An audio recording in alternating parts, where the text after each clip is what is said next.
I really like this like 80s, like mid 80s, like working man's pop star. Eddie Money, Bruce Springsteen, Robert Palmer, you know, Tom Petty was kind of getting his stride there. Like, you know, just like ugly dudes who fucking like kind of fucking like, I think I'm ugly handsome when everyone's like, oh, LG, you're pretty. I'm like, you're a liar and you're going to burn in hell. I think I'm ugly handsome, and I am perfectly fine with it. Because I've had some, I mean, I've never had an ugly girlfriend. They're all very attractive. You know what I mean? Maybe not on the inside, but on the outside. I know I'm ugly handsome, so I relate to those pop stars, and I love that whole vibe. So that's kind of where I'm at. I'm a 30-something, like kind of, you know, pseudo-successful person who wanted to make like a sexy girl pop record, and that's what this is. I just want to be able to like do stuff I want to do. Like, instead of like my friend being like, LG, you can record in my studio for free, and it's maybe not the studio I want to record in, and it's maybe not the time frame I want to do it in, with the people I want. Like, I'm always having to compromise and make do and be resourceful, which is great, and I'm proud of the way I came up, and I'm proud of my work ethic. I don't even talk about my upbringing, because when I do, people cry.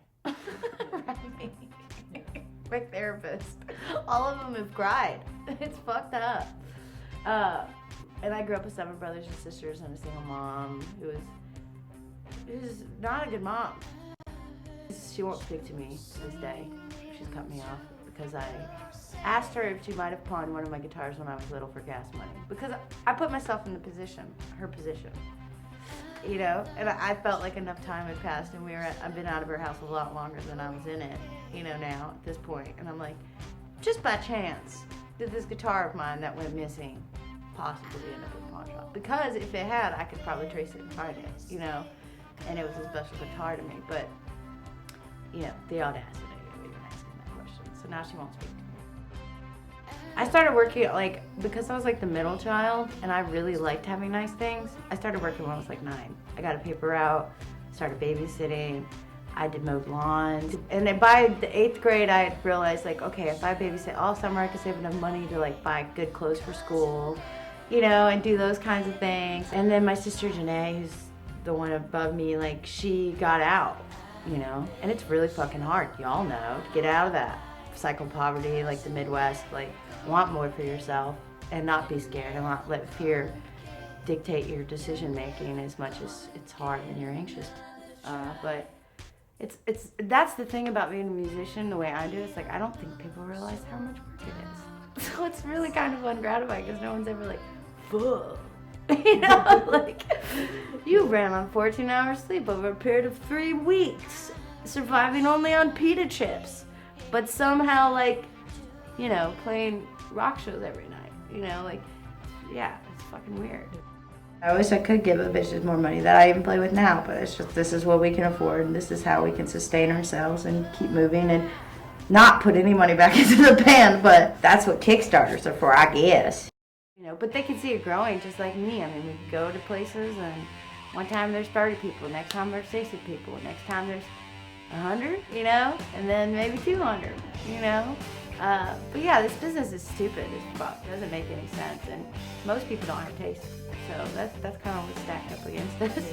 You know, we're like now middle-aged women who play kind of unfashionable genre of music and you know, our own way, and without any representation or investment. So yeah, I try to keep them happy. I keep them fed, and I kind of like, yeah, everything's fine today. You will come off with my check, because if I come back there, you're going to be real upset. Oh, yes, honey, PayPal you tomorrow.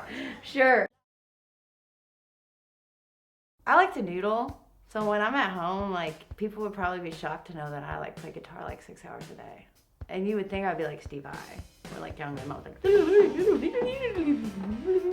because I do it all day long. But I'm not, because I can't retain structured information. So it's just like, I could play something all day long, and then you'd be like, play it for me. I'd be like, oh. Okay, it was G. Oh, no, wait, hold on. Start on that. Just noodle. You just noodling. Done that before. That's boring. Oh, I like that. This is good exercise. And then you like, oh, hold on. Stop the bus. Idea needs to get off. You know what I mean? And there it is. Now you got something you can fuck to. You know?